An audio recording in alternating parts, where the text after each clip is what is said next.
اعوذ باللہ من الشیطان الرجیم بسم اللہ الرحمن الرحیم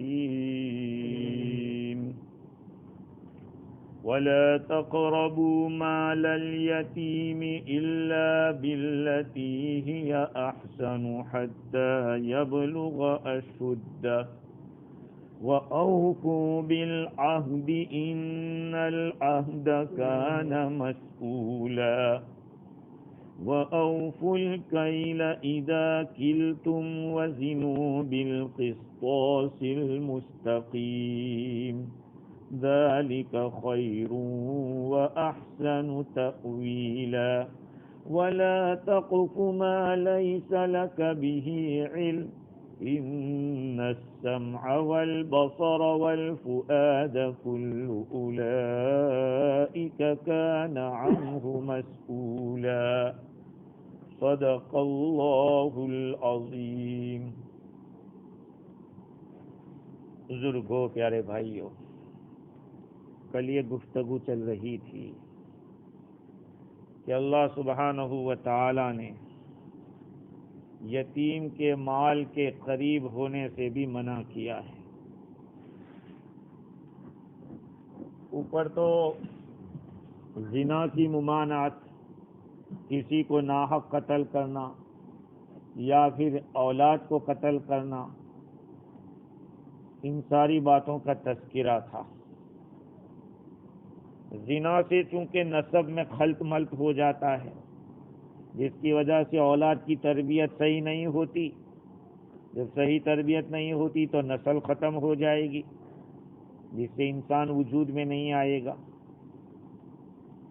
تو زنا سے روکنا، اس میں بھی انسانی نسل کشی تھی، اس لیے روکا، اور اولاد کو قتل کرنے سے بھی روکا، اور کسی کو ناحق قتل کرنے سے۔ تو جان، ہر جگہ جان قیمتی ہے، اس لیے جان کا تذکرہ ہوا۔ اب مال کا تذکرہ ہو رہا ہے، اور چونکہ اموال کے اندر سب سے زیادہ جن کا مال برباد ہو سکتا ہے وہ یتیم ہے، کیونکہ وہ چھوٹا بھی ہے، کمزور بھی ہے، عاجز بھی ہے، تو اس کے مال کے برباد ہونے سے نقصان بھی بڑا ہوگا۔ اللہ تعالیٰ نے اس لیے یتیم کے مال کا تذکرہ کیا، لا تقربوا مال الیتیم، یتیم کے مال کے قریب بھی مت ہو، یعنی اس میں تصرف کرنے اور اس کو یوز کرنے کی بات تو بات کی ہے، قریب بھی نہیں ہونا ہے، اور اگر قریب ہونا ہے تو کیسے ہو؟ باللتی ہی احسن، اس طریقے سے جو بڑھیا ہو، جو عمدہ طریقہ ہو، اچھا طریقہ ہو، اس طریقے سے اگر قریب ہونا چاہیں تو ہو سکتے ہیں۔ اچھا طریقہ کون سا ہوگا؟ جس میں یتیم کے مال کی حفاظت ہوتی ہے۔ حفاظت کے کتنے طریقے؟ ایک طریقہ یہ کہ اسی میں تجارت کی جائے یا اسی کو سنبھال کے رکھا جائے۔ تم یتیم کے مال کو بڑھانے کی فکر کرنا چاہیے ولی کو، اس کے رشتہ دار کو، اس کے جو کیئر گیور ہے یا اس کے ذمہ دار ہیں اس کو۔ یہی اچھا طریقہ ہے کہ اس کے ذریعے اس کا مال بڑھے، اس کا مال محفوظ ہو۔ اور ایک طریقہ یہ ہو سکتا ہے کہ اس کے مال کی حفاظت کرنے والا ضرورت ہو تب ہی کھائے، بلا ضرورت نہ کھائے۔ ہاں، اور بعض مفسرین نے لکھا ہے کہ اگر ضرورت کے وقت کھا لیا ہو، پھر اگر اس کے پاس آ جاوے تو اس کو بھر دے، اگر نہیں بھرپائی کرے گا تو گنہگار نہیں ہوگا۔ اس لیے کہ اس کے مال کی حفاظت کے لیے ٹائم دینا پڑے گا، اب ٹائم دینے کے لیے آدمی رکھنا پڑے گا، آدمی رکھیں گے اس کو طلب دینی پڑے گی۔ تو اگر اس یتیم کے مال کی حفاظت کرنے والا آدمی مالدار ہے تو اس کو فری خدمت کرنی چاہیے، اگر غریب ہے تو ضرورت کے مطابق لے، اور اگر اللہ اس کو دے دے تو پھر اس کو واپس کر دے، نہیں کرے گا تب بھی گناہ نہیں ہوگا، اجازت ہے۔ وَلَا تَقْرَبُوا مَالَ الْيَتِيمِ إِلَّا بِالَّتِي هِيَ أَحْسَنُ، اور تم لوگ یتیم کے مال کے قریب بھی مت ہو مگر اس طریقے سے جو بہتر ہے، حتیٰ یبلغ اشدہ، یہاں تک کہ وہ اپنی قوت کو پہنچ جاوے۔ ہاں، وہ یتیم بچہ اپنی طاقت کو پہنچ جاوے۔ اشدہ کا مطلب 18 سال سے لے کر 30 سال تک کی عمر ہے۔ بلوغ کی عمر تو 15 سال ہے، لیکن پختہ عمر ہوتی ہے 18 سال میں۔ اس لیے علماء فرماتے کہ 18 سے 30 سال تک اس کے اندر بعضوں نے یہ کہا ہے کہ وہ سمجھ جاوے کہ مال کیسے بڑھایا جا سکتا ہے، مال کہاں پر استعمال کرنا چاہیے، کہاں نہیں کرنا چاہیے۔ بعض لوگوں نے 33 ایئرس کی عمر بتائی ہے، 33 سال کی۔ جنتی جب جنت میں جائیں گے تو ان کی عمر 33 سال کی ہوگی، پوری جوانی 33 سال میں ہوتی ہے۔ ہاں، حتیٰ یبلغ اشدہ، تو اس کا جو والی ہوگا، ولی ذمہ دار ہوگا، اس کی ولایت بلوغ تک رہتی ہے، جیسے قرآن میں 4 پارے میں تفسیر میں گزرا ہے، وَابْتَلُوا الْيَتَامَى حَتَّى إِذَا بَلَغُوا النِّكَاحَ فَإِنْ آنَسْتُم مِّنْهُمْ رُشْدًا فَادْفَعُوا إِلَيْهِمْ أَمْوَالَهُمْ وَلَا تَأْكُلُوهَا إِسْرَافًا وَبِدَارًا أَن يَكْبَرُوا۔ وہاں سارے احکام آ چکے ہیں۔ تو اللہ تعالیٰ فرماتے ہیں کہ یہاں تک کہ وہ بچہ اپنی جوانی کو پہنچ جائے۔ تو اس آیت کریمہ میں یتیم کے مال کی حفاظت اور اس کو بڑھانے کی فکر کو بیان کیا ہے۔ وَأَوْفُوا بِالْعَهْدِ إِنَّ الْعَهْدَ كَانَ مَسْئُولًا، اور تم لوگ عہد کو پورا کرو، یقیناً عہد کے بارے میں پوچھا جائے گا۔ ہاں، عہد کے بارے میں پوچھا جائے گا۔ آپس میں جو کچھ ایگریمنٹ کرو، اس ایگریمنٹ کو پورا کرو۔ جو کوئی بھی آپ نے ڈیل کیا ہے، عقد کیا ہے، اب چاہے وہ عقد شرکت ہو، کسی کے ساتھ پارٹنرشپ کی ہو، یا عقد نکاح ہو، یا پھر عقد تجارت ہو، عقد اجارہ ہو، جتنے بھی عقود ہو سکتے، اگر آپس میں تم لوگوں نے کچھ کیا ہے اس طرح کا معاملہ، اس کو پورا کرو۔ تفسیر روح البیان میں یہ ہے کہ تمہارے درمیان یعنی آپس میں کوئی ڈیل کرو یا خدا کے ساتھ کوئی ڈیل کرو، اس کو پورا کرو۔ یہ نہیں کہ اللہ تعالیٰ سے منت مانی کہ میرا کام ہو جائے گا تو میں اتنا کروں گا، اور کام ہو گیا تو کہا کہ چلو کام تو ہو گیا اب کیا۔ نہیں، اللہ سے جو وعدہ کیا اس وعدے کو پورا کرو۔ پورا کرنے کا مطلب یہ ہے کہ اس عہد کا جو تقاضا ہے اس تقاضے کو پورا کرو، عہد کی نگرانی کرو۔ ایفا، عہد کو پورا کرنا کبھی دکھنے والا ہوتا ہے، ایسے دکھتا ہے، کوئی آپ سے خرید رہا ہے، کسی نے آپ کو کہا کہ مجھے 5 کلو چاول دے دو، اب آپ کو 5 کلو ہی دینا چاہیے۔ اس میں اگر کمی کی ہے تو وہ عہد کے خلاف کیا۔ اسی طرح سے تولنے میں، وزن کرنے میں، دونوں کا ہے، ناپنے میں۔ وَأَوْفُوا بِالْعَهْدِ، یہ بھی آیت اس طرح کی آیت، یا ایھا الذین آمنوا اوفوا بالعقود، سورہ معاہدہ کے پہلے ہی جز کے اندر پہلی ہی آیت میں ہے، وَأَوْفُوا بِالْعَهْدِ إِنَّ الْعَهْدَ كَانَ مَسْئُولًا، عہد کے بارے میں پوچھا جائے گا کہ آپ نے جو عہد کیا تھا اس عہد کو پورا کیا یا نہیں کیا۔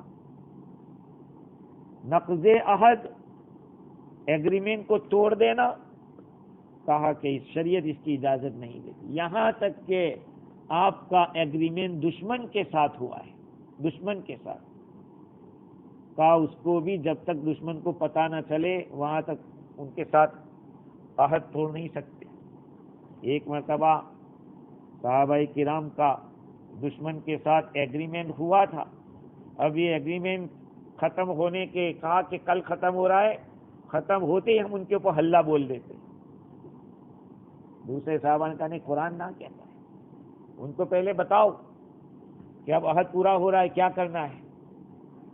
دین چونکہ سکون چاہتا ہے، دین یہ چاہتا ہے کہ ہمارے ماننے والے، ہمارا کلمہ پڑھنے والے ہمیشہ سکون اور شانتی میں رہیں، اور یہ شانتی ملے گی دین پر چلنے سے۔ اس لیے یہ ساری باتیں اللہ تعالیٰ نے جو بد اخلاقیاں ہو سکتی ہے، کسی جگہ کنجوس پنے سے منع کیا کہ اپنے ہاتھ کو بند مت رکھو، کہیں کہا کہ بھئی لمبی لمبی امیدیں مت رکھو کہ اولاد کو قتل کرنے لگو کہ ہمیں جینا ہے اس لیے اولاد نہیں چاہیے، کہیں شہوت کا گناہ ہوتا ہے تو کہا لا تقربوا الزنا، تو کہیں غصے کی وجہ سے گناہ ہوتا ہے تو کہا لا تقتلوا النفس، کسی کو ناحق قتل مت کرو، کہیں فضول خرچی ہوتی ہے تو اللہ تعالیٰ نے فضول خرچی سے بھی منع کیا، ولا تسرف ولا یسرف فی القتل، دشمن سے بدلہ لے رہے ہیں کہ بدلہ لینے میں بھی اسراف نہیں ہونا چاہیے۔ ایسا ہوتا ہے آپ کا مال کسی کے ذمے اور وہ دے نہیں رہا ہے تو آپ اس کو کہا کہ ٹھیک ہے ہم دوسرے طریقے سے لیں گے، لیکن دوسرے طریقے سے لے تو سکتے ہیں، تو کیس کتنا لیں گے؟ جتنا ہے اتنا ہی، اس سے زیادہ نہیں لے سکتے۔ تو کہیں اللہ تعالیٰ نے حرص سے روکا، لالچ کرنے سے، لا تقربوا مال الیتیم، یتیم کے مال کے قریب بھی مت ہو، اس سے لالچ پیدا ہوتی ہے۔ یہاں پر عہد توڑنے سے روکا اور فرمایا اوفوا بالعہد ان العہد کان مسئولا، پوچھا جائے گا کہ یہ عہد تم نے کیا تھا کہ نہیں کیا تھا، تو پورا کیا تھا۔ آگے اللہ تعالیٰ فرماتے ہیں وَأَوْفُوا الْكَيْلَ إِذَا كِلْتُمْ وَزِنُوا بِالْقِسْطَاسِ الْمُسْتَقِيمِ ذَلِكَ خَيْرٌ وَأَحْسَنُ تَأْوِيلًا، اور تم جب کیل کرو، جب پیمانہ بھر کے دو تو پیمانہ پورا پورا بھر کے دو، اور جب تم ترازو سے تولو تو وزنوا بالقسطاس المستقیم، تو درست ترازو سے تولا کرو، سیدھے ترازو سے تولو۔ دیکھیے اللہ تعالی کتنا زیادہ ہمارا خیر خواہ ہے، کوئی چیز چھوڑی نہیں ہے قرآن نے، ہاں کوئی چیز نہیں چھوڑی۔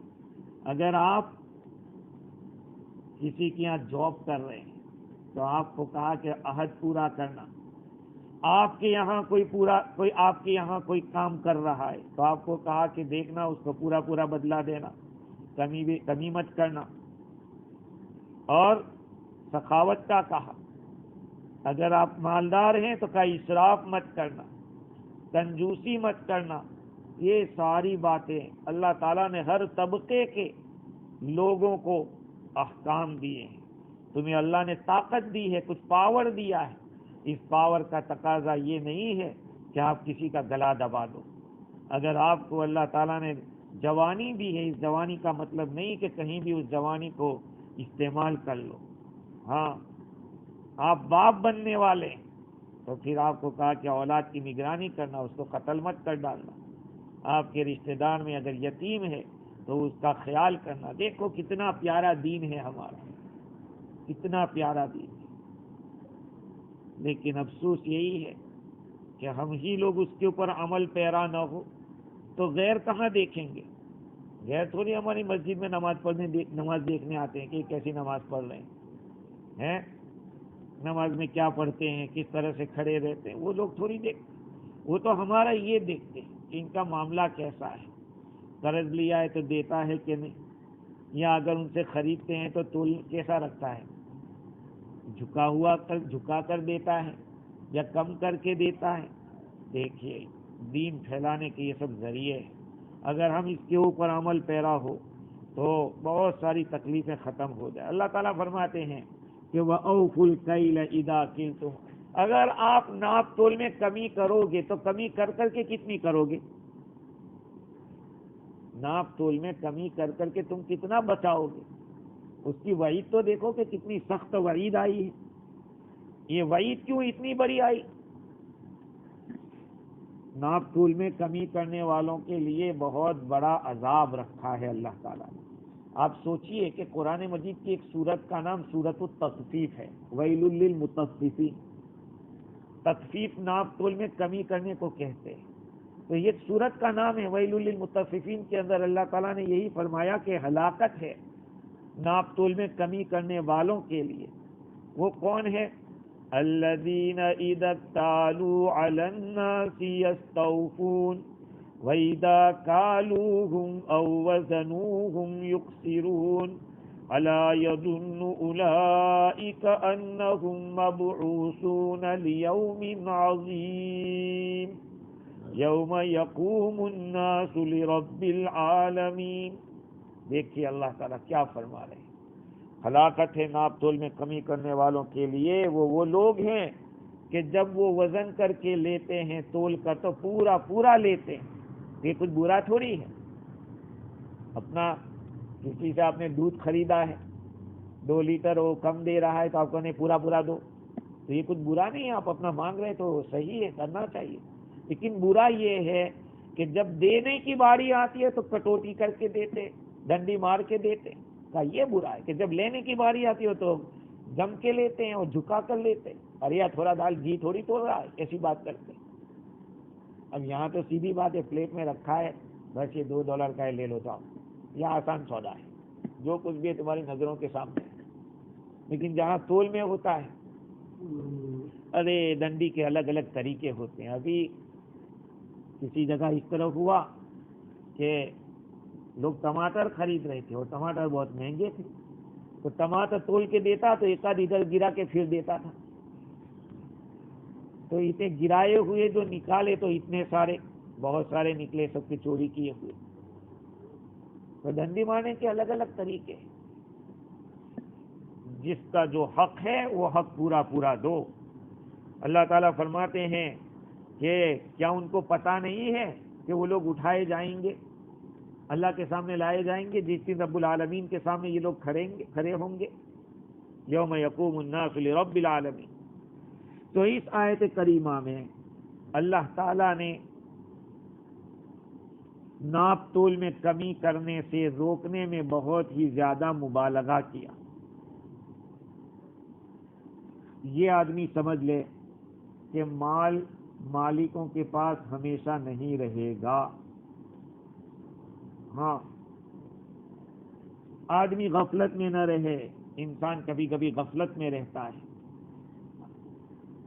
اس کو پتہ نہیں چلتا کہ میں اپنا مال گھٹا رہا ہوں یا بڑھا رہا ہوں۔ ناپ تول میں کمی کرنے سے مال کبھی بڑھتا نہیں ہے۔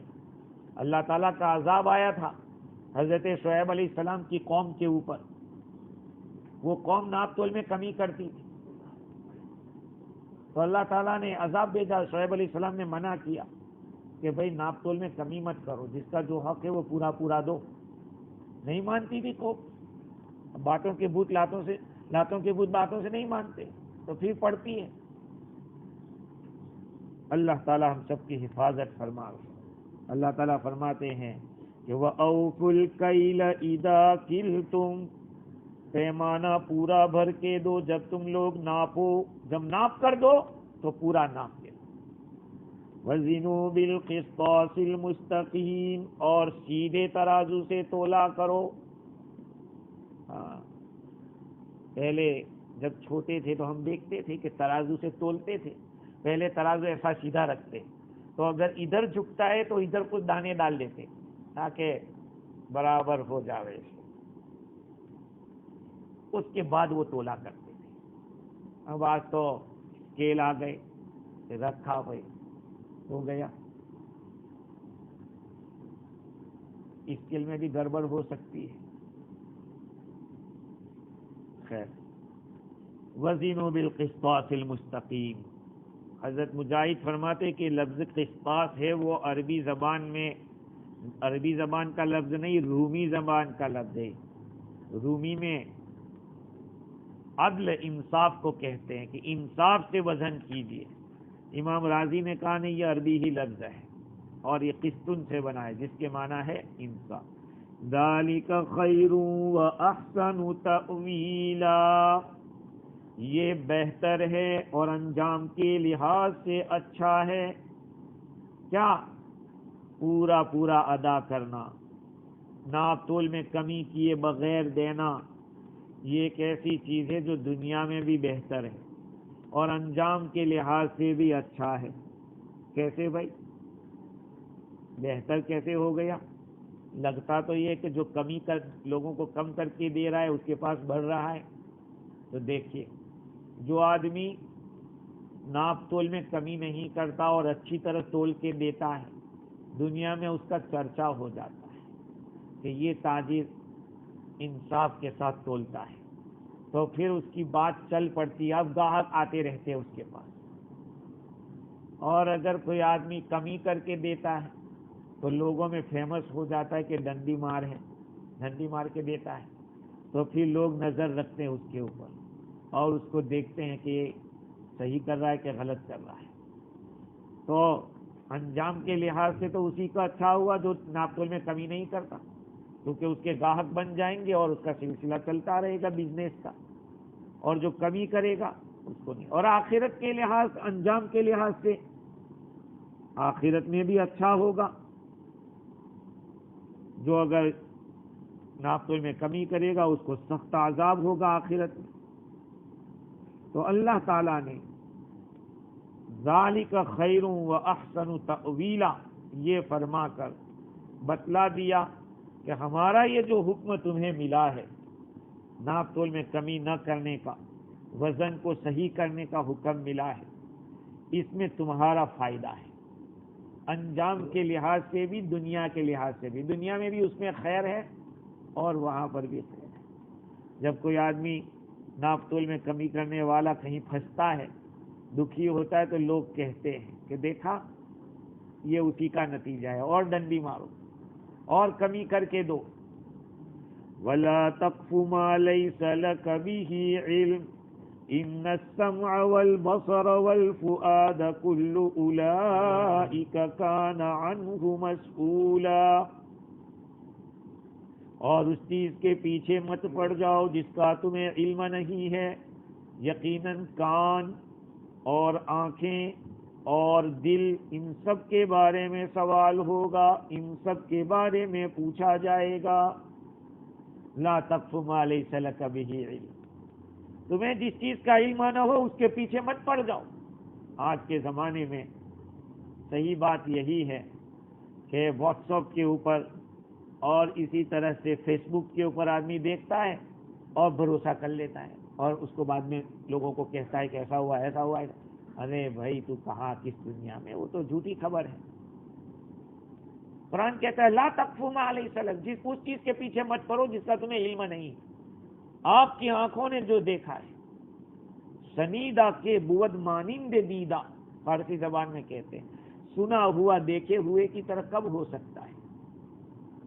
ہاں، شنیدہ کے بود مانند دیدہ، سنا ہوا دیکھے ہوئے کے مانند نہیں ہو سکتا۔ ایک آدمی کہتا ہے میں نے دیکھا ہے، دوسرا کہتا ہے میں نے سنا ہے۔ بھائی سنی ہوئی بات کا کوئی بھروسہ نہیں، جو دیکھا ہے اس کی بات کا بھروسہ ہے۔ تو قرآن نے ایک ایسی بات بتلائی کہ آج کی دنیا کا ایک بہت بڑا سولوشن ہے، لا تقف ما لیس لک بہ علم، جس کا علم آپ کے حس کے ساتھ ہے۔ حس کے ساتھ آدمی چکھ کے بتا دے کہ پھیکا ہے، یا جیسے ایک آدمی نے کوئی چیز رکھی، کہا بہت تیز ہے، تو آپ نے چکھا اس کو، کہا نہیں، تو کیسے آپ نے کہہ دیا؟ دیکھ کے تھوڑی کوئی بتا سکتا ہے، وہ تو چکھنے کی چیز ہے، چکھ کر بتا سکتے۔ یا کسی چیز کو سونگھنے سے آدمی کو علم حاصل ہوتا ہے دو طریقے سے۔ ایک علم حاصل ہوتا ہے حس کے ذریعے، یعنی محسوس کر کے، اور محسوس کرنے کے 5 راستے ہیں، محسوس کرنے کے 5 راستے۔ ایک آنکھوں سے دیکھنا، جس کو قوت بینائی کہتے ہیں، شنوائی کہتے ہیں، باصرہ کہتے ہیں اس کو عربی میں۔ تو دیکھنے سے آدمی کو علم حاصل ہوتا ہے، کبھی چکھنے سے حاصل ہوتا ہے، اس کو ذائقہ کہتے ہیں، کبھی سونگھنے سے ہوتا ہے، اس کو شامہ کہتے ہیں۔ یہ 3 تو یہیں پہ آ گئے۔ اور ایک قوت لامسہ، ٹچ کرنے سے کہ گرم ہے، ٹھنڈا ہے، کھردرا ہے کہ چکنا ہے، ایسے ٹچ کر کے. تو باصرہ، شامہ، ذائقہ اور لامسہ، یہ حواس خمسہ ظاہرہ ہے. سننے کی ایک ہے سامعہ جس کو کہتے ہیں، سن کر بھی علم حاصل ہوتا ہے. کوئی چیز آپ نے سنی، سن کر آپ کو پتہ چلا، یہ قوت سامعہ. تو آدمی کو علم ہوتا ہے ان 5 حواس سے. اور ایک اور ہے جس کا تعلق عقل کے ساتھ ہے، عقل. اب یہ بات علماء میں اختلاف ہے اس کے بارے میں کہ عقل رہتی کہاں ہے. کچھ لوگ کہتے ہیں کہ دل میں رہتی ہے، اور کچھ لوگ کہتے ہیں کہ دماغ میں رہتی ہے. یہ اختلافی مسئلہ ہے. قرآن نے تو کہا کہ تمہارے کان کے بارے میں پوچھا جائے گا کہ کان دیے تھے کہاں استعمال کیے تم، آنکھیں دی تھی کہاں استعمال کی، ان السمع والبصر. اور عقل دی تھی تو کہا کہ دل کے بارے میں پوچھا جائے گا. تو جو لوگ کہتے ہیں کہ دماغ میں عقل ہے، اس کا جواب یہ ہے کہ دماغ اور دل میں بہت گہرا تعلق ہے. ہمارے حضرت الاستاذ مولانا سید ابرار احمد صاحب نور اللہ مرقدہ فرماتے تھے کہ دین کے اندر امام غزالی اور امام رازی ایک دل کی حیثیت رکھتے، ایک دماغ کی حیثیت رکھتے. تو آدمی جب کسی چیز کو سوچتا ہے، یہ سوچنے کے بعد اس تصویر کو دل کے سامنے رکھتا ہے. دل کہتا ہے کہ صحیح تو صحیح، دل کہتا ہے کہ غلط تو غلط. تو فیصلہ تو آخر میں دل ہی کرتا ہے، سمجھے. تو اب چاہے عقل دماغ میں رہتی ہو یا دل میں رہتی ہو، اللہ تعالیٰ قرآن میں فرماتے ہیں کہ لا تقف ما لیس لک بہ علم. آپ کو جس چیز کا علم نہیں ہے اس کے پیچھے مت پڑ جاؤ.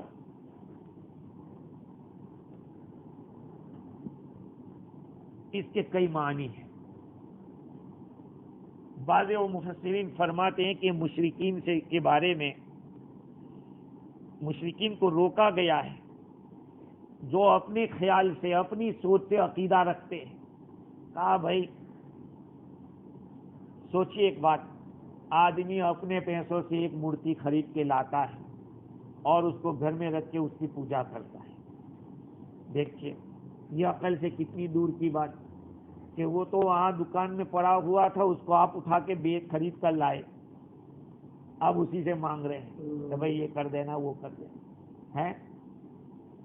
دور، عقل سے کتنی دور کی بات. تو جس کا تمہیں علم نہیں اس کے پیچھے مت پڑ جاؤ. بہت سی باتیں ایسی چلائی جاتی ہے اور آدمی سوچتا ہے کہ یہ صحیح ہے. دوسری چیز ہے، بعضوں نے کہا کہ یہاں جھوٹی گواہی سے روکا گیا ہے. جھوٹی گواہی. ابن عباس رضی اللہ تعالی عنہما فرماتے ہیں کہ جس چیز کو تمہاری آنکھوں نے دیکھا ہے اسی کی گواہی دو. آپ نے دیکھا نہیں اور کہا کہ میں نے دیکھا، آپ نے سنا نہیں اور کہا کہ میں نے سنا، ظاہری بات ہے یہ تو جھوٹی گواہی. گواہی تو اس چیز کی دی جائے گی جو آپ نے دیکھا ہے اپنی آنکھ سے، اس کے بارے میں گواہی دی. یا کسی نے کچھ کہا ہے تو سننے کی گواہی، جیسے کسی نے کوئی طلاق دے دی، آپ نے سنا تھا، کہا نہیں میں نے، لوگ بات کر رہے، لوگ بات کرتے تو تم گواہی کیسے دے سکتے، لوگ تو کچھ بھی کہتے ہو. بعضوں نے یہ کہا کہ یہاں کسی پر زنا کا الزام لگانے سے منع کیا ہے، پاک دامن عورتوں کے اوپر الزام لگانا. بعض لوگ بہت فارورڈ ہوتے ہیں، بعض عورتیں بھی ایسی ہوتی ہے فارورڈ، کسی کے بھی ساتھ بات کرتے ہو جاتی ہے. ارے کوئی بات کرتی ہے تو اس کا یہ تھوڑی مطلب کہ وہ نعوذ باللہ غلط ہے، اس کے اوپر آپ الزام لگا دو. جس کا علم آپ کو نہیں ہے اس کے پیچھے مت پڑو. اور بعض حضرات کہتے کہ جھوٹ سے جھوٹ کے پیچھے مت پڑو، جو جھوٹی چیز ہے اس کو لے کے مت چل پڑو. اس لیے کہا گیا کہ سنا ہوا دیکھے ہوئے کے معنی نہیں ہو سکتا. یہاں تک کہ بعض علماء نے تو یہ کہا کہ بعض حضرات نے تو یہ کہا حضرت عیسیٰ علیہ السلام کے بارے میں، کسی نے کچھ کیا اور آپ نے فرمایا تو کہا نہیں میں نے نہیں کیا، کہا کہ بھائی ٹھیک ہے میری آنکھوں نے غلط دیکھا تھا، میری آنکھوں نے غلط دیکھا تھا۔ تو لا تقف ما لیس لک بہ علم، جس کا تمہیں علم نہیں ہے اس کے پیچھے مت پڑو، جس کا علم ہے وہی بات چلاؤ، جس کا علم نہیں ہے ایسی بات کو چلانا نہیں چاہیے۔ اور بعض حضرات نے کہا کہ اس آیت میں جو کہا گیا وہ بہتان سے روکا گیا، کسی پر الزام تہمت لگانا، بہتان لگانا تھا، اس سے روکا گیا۔ ان السمع والبصر والفؤاد کل اولئک کان عنہ مسئولا، کان، آنکھ، دل اور یہ تمام چیزیں اس کے بارے میں پوچھا جائے گا۔ کس سے پوچھا جائے گا؟ امام رازی نے کہا کہ کان سے پوچھا جائے گا، مطلب یہ کہ کان والے کو پوچھا جائے گا، آنکھ سے پوچھا جائے گا یعنی آنکھ والے سے پوچھا جائے گا، اور دل سے پوچھا جائے گا یعنی دل والے سے پوچھا جائے گا۔ اور بعض حضرات نے یہ کہا ہے کہ لوگوں سے پوچھا جائے گا کہ تمہیں ہمیں آنکھ دی تھی، ہم نے آنکھ دی تھی، آنکھ کو کہاں استعمال کیا؟ ہم نے کان دیے تھے، کان کو کہاں استعمال کیا؟ اور بعض قرآن کی آیتوں سے پتہ چلتا ہے کہ اللہ تعالیٰ کان میں بھی بولنے کی طاقت دے دے گا۔ ہاں، اليوم نختم على افواہہم وتکلمنا ایدیہم وتشہد ارجلہم بما كانوا يعملون، آج ہم مہر لگا دیں گے تمہارے منہ کے اوپر، اور ہم سے بات کریں گے تمہارے ہاتھ کہ تم نے کیا کیا کیا تھا، تمہارے پاؤں گواہی دیں گے۔ یوم تشہد علیہم السنتہم وایدیہم وارجلہم بما كانوا یعملون، اس دن گواہی دیں گی زبانیں تمہارے خلاف، تمہارے ہاتھ اور تمہارے پاؤں سب گواہی دیں گے کہ اس نے غلط کیا تھا۔ تو اللہ تعالیٰ نے اس آیت کریمہ کے اندر ہمیں جو حکم دیا ہے کہ جس کا تمہیں علم نہیں ہے اس کے پیچھے مت پڑو۔ آج کے اس زمانے کے اندر اکثر و بیشتر جو گناہ پیش آ رہے ہیں اس کی بنیادی وجہ یہ ہے کہ لوگ بغیر علم کے ایران توران کی چلاتے ہیں، علم نہیں ہے کہ بات صحیح ہے یا غلط، بس چل پڑی۔ ایک آدمی بول دیا کہ فلانے نے ایسا کیا، اچھا اب یہ محفل میں چل رہا ہے، نہیں تحقیق نہیں کریں گے کہ بھائی تم نے یہ کیا تھا یا نہیں کیا تھا، تم یہ بولے تھے یا نہیں بولے تھے، بس گواہ 100 مل جائیں گے، جھوٹی گواہی دینے والے، ایک بات آدمی سے بولنے والا ہو۔ پھر دیکھو کس طرح سے ہوتا ہے۔ قرآن نے کہا لا تقف ما لیس لک بہ علم، جس کا تمہیں علم نہیں ہے ایسی چیز کے پیچھے مت پڑو، کیونکہ آنکھ، کان اور دل ان سب کے بارے میں قیامت کے دن پوچھا جائے گا۔ قرآن میں فرماتے اللہ تعالیٰ ثم لتسألن یومئذ عن النعیم، کل قیامت کے دن نعمتوں کے بارے میں پوچھا جائے گا۔ کان نعمت ہے، بہرے کو پوچھو کہ کان کیسی نعمت ہے، آنکھ نعمت ہے، اندھے کو پوچھو کہ کیسی ہے، دل، عقل بہت بڑی نعمت ہے، جو بھی عقل ہے ان کو جا کے پوچھو کہ عقل کیسی چیز ہوتی ہے۔ اس لیے ان چیزوں کو صحیح استعمال کرنا چاہیے۔ اللہ تعالیٰ کل قیامت میں ان تمام اعضاء سے بات کریں گے اور پوچھیں گے کہ ان اعضاء کو تم نے کہاں کہاں استعمال کیا تھا۔ کل اولئک کان عنہ مسئولا، کان، آنکھ، دل ان سب کے بارے میں پوچھا جائے گا۔ اب یہ ہے کہ کان والے کو پوچھے اللہ یا کان ہی کو پوچھے کہ بھائی بول تیری کیا کمپلین ہے؟ آپ کہو کہ کان کیسے بولے گا؟ تو جو خدا اس گوشت کے لوتھڑے میں بولنے کی طاقت دے سکتا ہے وہ کان میں نہیں دے سکتا ہے؟ ارے آج کی دنیا میں یہ چھوٹا سا موبائل بولتا ہے کہ اس میں آواز کہاں سے آئی؟ سائنس نے پروف کر دیا کہ یہ جس کے اندر زندگی میں آواز نہیں تھی، لوہا ہے، پیتل ہے، تانبا ہے، اس کی زندگی میں آواز نہیں تھی، موبائل میں اس کو رکھا اور آواز نکل آئی. تو جو اس انسان کے بدن میں آواز نکلتی تھی، اگر اس کی زبان سے اللہ زبان بند کر دے اور اس کی آنکھوں سے بلوا دے کہ ہاں میں نے فلاں کو دیکھا تھا، غلط نظر سے دیکھا تھا، میں نے فلانا گانا سنا تھا، یا فلانی عورت سے فلاں بات سنی تھی، فلانے کی غیبت سنی تھی، فلانے کی برائی سنی تھی، کان بولے گا اللہ کے سامنے، تو کوئی مشکل نہیں.